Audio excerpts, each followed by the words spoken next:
that would unite the whole nations around one big kind of giant project like picking cotton. They call it the wedding for everybody. Yeah. Is it the So way it is considered by people? this is the way it is being sold to people. Oh. And I can hardly imagine a year without cotton. That then nobody's it's for the past 25 years and 60 years before that.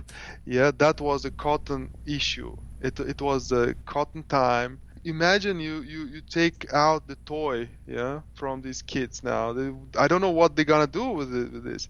So they were crying when they lost their beloved President Karimov. They would probably cry to lose cotton at this point. Maybe in the Western world, you read everything from the prism of upcoming elections, yeah? So everything, like whatever, all the steps you describe with upcoming elections. Nothing like this in Uzbekistan. Right. He is already president, yeah? So there is nothing that would be any hurdle for him to become a president. Everything is already down, settled, decided, and it's just formality things. He could have become president tomorrow, but they need to do this formality, and they're waiting this. Thank you very much, Alisher.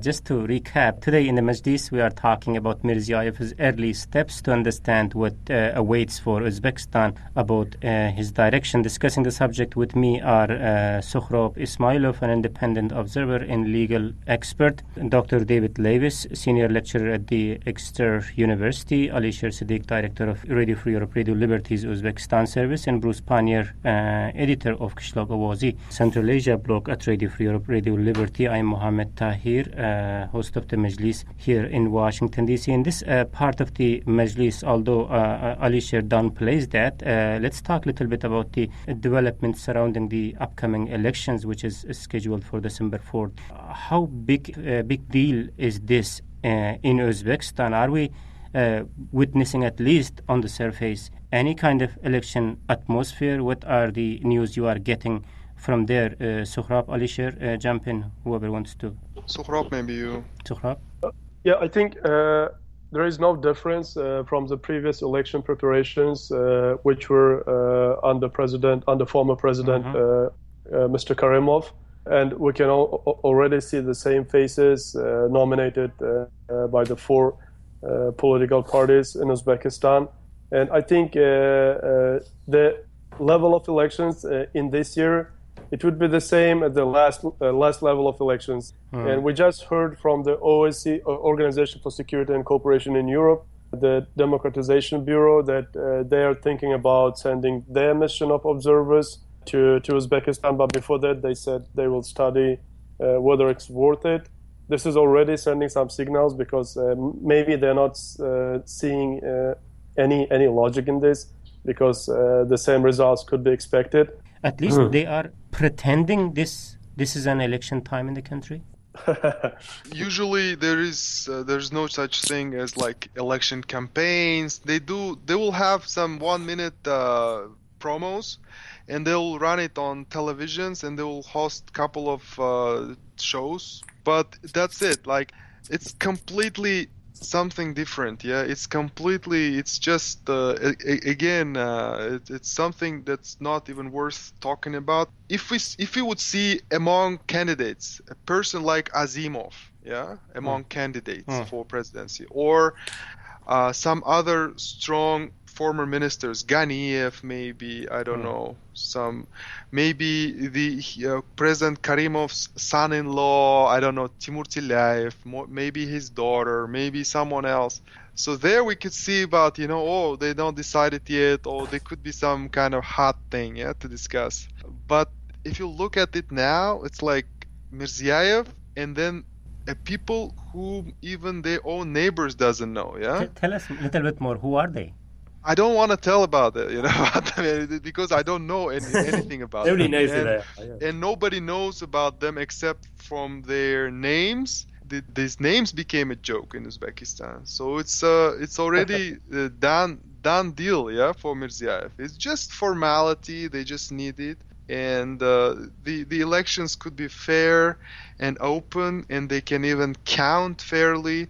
But with all that, OSCE mission will just learn that there was not enough competition. And besides that, when Mirziyaev was appointed as acting prime minister, some of these guys already spoke out in the parliament supporting Mirziyaev's candidacy for acting prime minister. It's like even the show is getting even worse with that.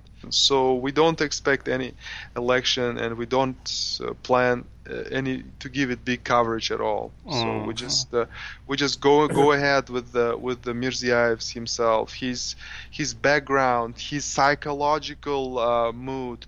That is what would matter in Uzbekistan, because the guy is coming with absolute power. He is de facto president. He is prime minister, and because they didn't change a constitution, he can be considered a chairman of Senate, because constitution said that you can read constitution from up to bottom, right? So he's the chairman of Senate in that sense of constitution. So he holds absolute power, and what would matter is his character. Is he like prone to become to have a cult of personality? Right. Whether he is harsh, whether he's psycho, whether he's good guy or bad guy, that would what matter for Uzbekistan for the upcoming at least 20 years of his power. Could I come in there just with a comment? Yeah, sure, David. Obviously the election is nonsensical. I mean, it's a ritual, as it was in Soviet time, of public showing of support. But I think there is an interesting question: does he really have absolute power in the informal sense? And the big question seems to be: can Uzbekistan carry on as what it looks like at the moment, which is a kind of oligarchy in which Rustam Eniatov runs the security services, Azimov retains quite considerable control over part of the economy, and Mirziyaev fulfills a sort of arbitration role as chief president. It seems to me that may be unsustainable over the long term, and that suggests that even after the elections, there's going to be a good deal of infighting. And of course, bear in mind, the Karimov family themselves, Timur Tiliaev and others who have strong interests in the economy as well. These are all important players, and I suggest that behind the scenes, I'm not quite so sure that this is completely resolved as we might expect, which would explain the speed, really, with which the acting president is moving forward with visits to regions, is trying to put in control these new appointments and so forth, emphasizing cotton, of course. Cotton, as was mentioned, not just an economic issue, but also a method of control, right? You reassert control over cotton. It's very important. So I think the interesting question is, what is going on behind the scenes? Is this all really done and dusted? We had a very interesting little vignette, and I'd love to hear others' comments on this, of Mr. Eniatov meeting the UAE Interior Minister for the first time. I think a video of Mr. Eniatov meeting somebody at the airport, must be quite a rare event. And sort of presenting himself in public as if he is saying, well, I'm still in charge, perhaps, don't worry. So I think there are some interesting things going on. We have very little idea of what they are exactly, but I'd suggest there's still a bit of infighting to go before we're absolutely sure that this is simply further 20 years in power for Mr. Mirziyaev. And if I could just jump in too, because David also made a point there that I thought was relevant to this, that we know there's going to be some infighting and likely almost unavoidable in the future. The elections, as much as we know that they're probably going to be a total sham and nothing to it, there has to be some legitimacy that leader of the country can fall back on. And whether they're good elections or bad elections, what they inevitably fall back on is, I was elected by the people. I'm the constitutionally elected president of the country. And when you are in a situation where there's disruption within the inner circle, or whether your legitimacy is questioned from outside, this is your base plate, and this is what you keep falling back on, is the fact that I held elections in my country and I won. Again, we know it's a joke. 2 of the 3 candidates running against him ran against Karimov in the last election, and And the one that the third candidate who's not running this time is exactly the person who tried to justify the fact that Mirziyaev, Akmal Saidov, who justified the fact that Mirziyaev could be appointed the acting president, bypassing the chairman of the Senate. And just as, I suppose, just for a good anecdote, I think it was Ketmonov, who was, and he's actually from the People's Democratic Party of Uzbekistan, HDP, which was the former Communist Party. But after he lost to Karimov, I think he was one of the first people to come forward and say this was an absolutely free and fair election. And, he didn't even bother to mention that he lost. He just said, no, everything was done the way it's supposed to be according to democracy. So, these are the level of the opponents that he's facing. But it is important that he has that Mirziyaev will be able to say, I was up for election, I was elected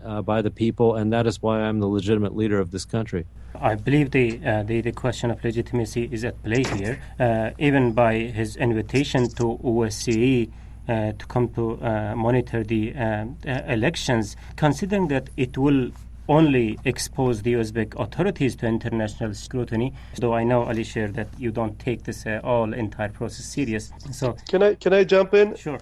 I think it was earlier mentioned by Alisher that although the elections would be democratic in the sense of the letter of laws and regulations, all the procedures would be followed. Maybe in that sense, I think any observer, whoever comes from any country, even the CIS, Commonwealth of Independent States, are sending their own observers.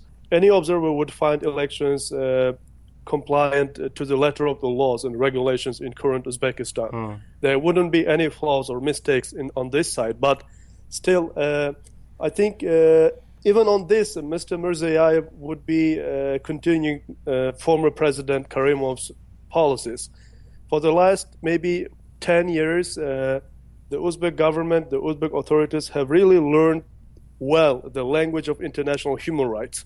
There was even a special department created under the Ministry of Foreign Affairs who will teach the Uzbek diplomats how to argue with their colleagues in different conferences, which are looking at the situation in Uzbekistan, at the OSCE, at the UN committees on human rights. And the government has been really paying attention, at least, to change the rhetoric, public rhetoric, and trying to teach the public officials who are representing Uzbekistan on the international arena to speak the language of human rights and to defend the Uzbek interests, so-called Uzbek interests. Right. And from this sense, I think the all upcoming elections and the new laws and regulations which will be made under Mr. Mirziyaev, they will all be just a part of a big game. They will be getting better and better in speaking in this language, but without any real changes, real improvements in the country, inside the country. Okay, Alisher, in your opinion, that he will win, at what percentage he will win, Alisher? That would depend on his psychological situation. It's again. I just reiterate. Everything will depend on his personality, on the psychological part of his kind of. You are from Turkmenistan. You know that Niyazov is not terribly different from Berdimuhamedov. Yeah, and in this case, we are talking about guys who even were closer to each other. For de facto, Mirziyaev was running the country for the past at least 5 years or even 10 years. He was running the country. There's nothing new about his style. He learned everything from his father, as he describes him, President Karimov. So he said, he's my father, I will continue his work. That was sincere, I believe. The only thing to what level he becomes crazy with such power. So would he allow a cult of personality? This is very worrying me personally, because Karimov was the guy who ran the country but never allowed in a certain way cult of personality. You cannot name a street after him except after his death, or you cannot do very crazy things. So just for Mirziyaev is just for Uzbeks, as many Uzbeks feel. So would we save our faces? We don't go down to the level of Turkmenistan or North Korea, bowing kneeling. So this is the major thing that concerns people. Yeah, we know that nothing will change on economy, on politics. Nobody will get richer. They said they will not allow any rich people anyway. In this sort of discussion, it's very, very hard to end the debate with a positive note. Is there anyone who can jump in and say a few things positive about all what is happening these days or in upcoming days in Uzbekistan? Yeah, that's very difficult, I think. It's very hard to I think I agree. I don't think very much will change, but I think the question, if the Uzbek elite wants things to stay the same, they're going to have to change some things, right? Because at the moment, it seems to me, this is going to be a difficult system to sustain over 5 or 10 years. And I think it may not be about relations with the West. I think the interesting thing will be whether Uzbekistan starts opening up more to China, and the pressure from China to open up the border and open up the economy, it may be more effective than the pressure from international organizations like the IMF. So I think the interesting thing will be relations with China, and it may be that some economic improvement could come from the East rather than from the West. But that's my only potentially positive point. And also, yes, I do think some of the prickliness in relations in the region, some of these very difficult border issues with Kyrgyzstan, the first signs are that those could be resolved, and that would be a huge step forward in terms of regional relations. In terms of domestic policy, I can't see any improvement. In fact, I'm quite pessimistic about the internal situation. Okay, Dr. David Lewis, Senior Lecturer at the Exeter University. Thank you very much for your insightful analysis. Unfortunately, we have to conclude our discussion here, but it has been a very wonderful, fascinating discussion. Also, very big thanks goes to Sohrab Ismailov, an independent observer and legal expert. He is also founder of Expert Working Group, Human Rights NGO, back in his days in Uzbekistan. Thank you very much, Sohrab, for being part of the Majlis today. And big thanks goes to Alisher Sadiq, Director of Radio Free Europe, Radio Liberty's Uzbek service, and Bruce Pannier, editor of Kishlak Awazi, Central Asia blog at Radio Free Europe, Radio Liberty. Thank you, gentlemen, for being part of the Majlis today. Thank you very much. Thank you very much. Thank you. And this is it from me, Mohammed Tahir, host of the Majlis. Hope to meet you in the next week. Bye-bye. Thank you. Bye-bye.